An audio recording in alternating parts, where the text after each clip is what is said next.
Ég reyni yfirleitt að vinna út frá einfaldleikanum í mínum hönnunum og gera það hérna líka.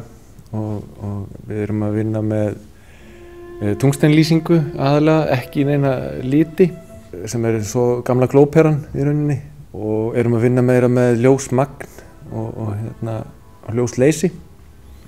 Það óvenju mikið af blackoutum eða myrkurum í þessu verki.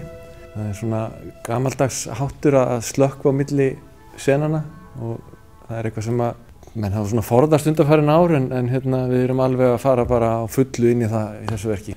Það má vel að segja að ég sé að vinna meira með myrkur heldur en ljós.